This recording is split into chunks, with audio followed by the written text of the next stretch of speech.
It's just damn good business if we can make the heart part of our culture, part of the expectation, part of the way that we work with one another and with and for our clients and customers, or whatever terminology you use. That's where all the magic comes from.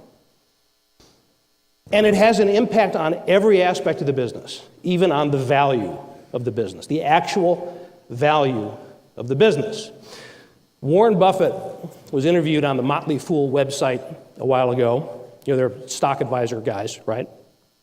And they asked Warren to describe, I'm sure he's been asked this question a million times, the question was, how do you account for your great success? I mean, here's the guy who's, probably the most successful investor in companies on the planet. How do you account for that? And he said the usual things you'd expect him to say about looking at the competitive landscape and looking at the balance sheet and looking at the management team and all that. But then he said, even when everything looks great on paper, he said, I have to sit down in the same room with the CEO, and I have to look into his or her eyes.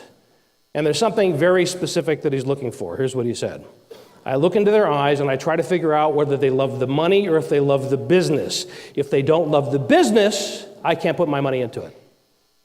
If they do and I buy the company, he said, then my job is to make sure that I don't do anything that kills that love of that business. Now, I know this is not hard science, but here's his 15-second answer, and the word love comes up 4 times. And he goes on to say that the reason that's so important, he said, if I look into the eyes and I see the dollar signs and I kind of hear the cash register ringing in the distance, he said, then it's clear to me that this person is only interested in the exit strategy, how quickly they can put the money in their own pockets and get the hell out of there.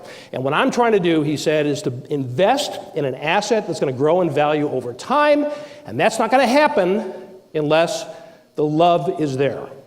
So this is not abstract, this is not touchy-feely, this is not some kind of a warm, fuzzy idea.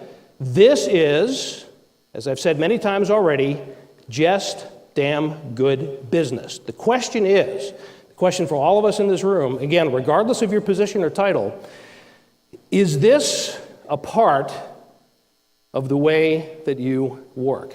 Because what Warren Buffett is saying here is that the culture in very large part determines the value of the company. Now, here's the way we typically think of culture. It's a word that we use loosely. We don't give it a lot of thought.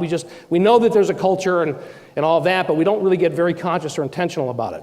So let's look at culture from a couple different ways. The way we typically think of culture, if I ask you to picture your organization, right now, just picture your organization, many of you picture something like this, right? The classic org chart, the classic hierarchy. Now, this does not tell the whole story.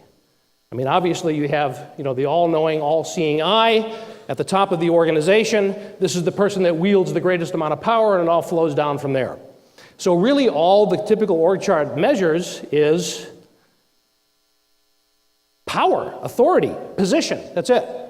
But if you want to measure something else, if you want to measure what's flowing through that system, it doesn't look anything like this. In fact, most organizations look more like something like this.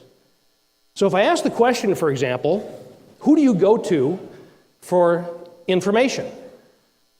You see something like this. Now that all-knowing, all-seeing eye, that guy right there, is now not quite as important in that question.